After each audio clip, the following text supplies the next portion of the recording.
শেখ হাসিনা পালায় না। আওয়ামী লীগ সরকারকে তারা উৎখাত করতে পারে। 5ই আগস্ট সকাল থেকেই ঢাকার রাজপথে অস্বাভাবিক নীরবতা বিরাজ করছিল। প্রত্যেক অলিতে গলিতে জড়ো হতে শুরু করে বিক্ষুব্ধ জনতা। মূল সড়কগুলোতে কাঁটা তারের ব্যারিকেড দিয়ে কড়া নজরদারিতে স্বৈরাচার হাসিনার পোষা আইন শৃঙ্খলা বাহিনী, যারা পুরো জুলাই জুড়ে হাসিনার নির্দেশেই নির্বিচারে মানুষের বুকে গুলি করা থেকে শুরু করে গুম খুন সহ নারকীয় হত্যাকাণ্ডে মেতেছিল। বেলা বাড়ার সঙ্গে সঙ্গে আন্দোলনরত জনতার মাঝে বাড়তে শুরু করে স্নায়ু চাপ। ঢাকার রাজপথ যেন নিঃশব্দ বিস্ফোরণের অপেক্ষা। উত্তেজনা যখন চরমে, তখনই খবর আসে বেলা 2টায় জাতির উদ্দেশ্যে ভাষণ দেবে সেনাপ্রধান।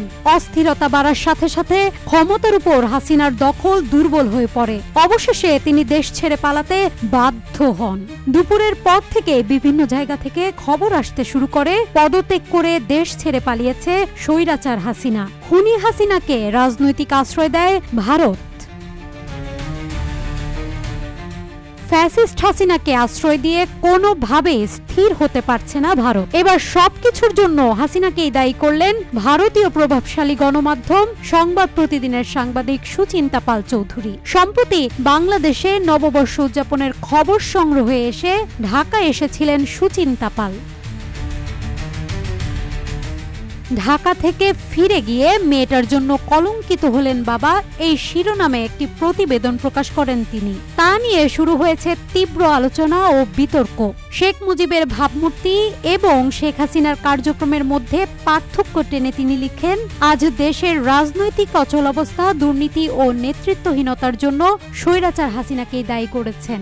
ঢাকা থেকে ফিরে গিয়ে মেয়েটার জন্য কলঙ্কিত হলেন বাবা শিরোনামে একটি প্রতিবেদন প্রকাশ করেন তিনি। তা নিয়ে শুরু হয়েছে তীব্র আলোচনা ও বিতর্ক।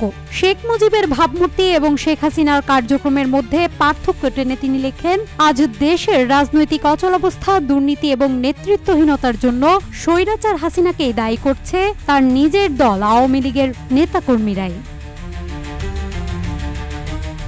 প্রতিবেদনে শেখ হাসিনার নেতৃত্ব, প্রশাসন, দুর্নীতি এবং ধর্মীয় রাজনীতির ব্যর্থতা নিয়ে যে ভাষা ব্যবহার করা হয়েছে তা অনেকের কাছে বিস্ময়কর।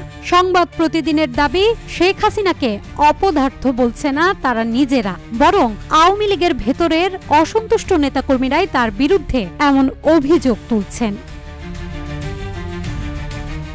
প্রতিবেদনে ভারতের সঙ্গে সম্পর্ক অবনতির জন্য শেখ হাসিনা ও শেখ রেহানার স্বার্থকে দায়ী করা হয়েছে। নিজেদের রাজনৈতিক নিরাপত্তা নিশ্চিত করতে তারা প্রতিবেশী দেশগুলোর সঙ্গে স্বচ্ছ ও সম্মানজনক সম্পর্ক করতে ব্যর্থ হয়েছেন।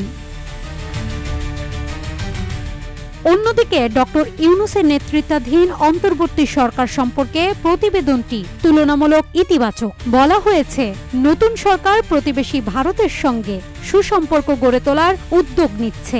সব দিক বিবেচনায় এটি একটি সময় উপযোগী পরিবর্তন। শেখ হাসিনার শাসনকাল নিয়ে ভারতীয় গণমাধ্যমের এমন প্রকাশ্য সমালোচনা এটাই প্রথম নয়। তবে এবার এটি এসেছে এমন একটি পত্রিকার পক্ষ থেকে যা রাজনৈতিকভাবে উত্তেজনার সৃষ্টি করেছে এবং যার সঙ্গে বাংলাদেশের ক্ষমতাসীনদের সম্পর্ক বরাবরই বন্ধুত্বপূর্ণ ছিল।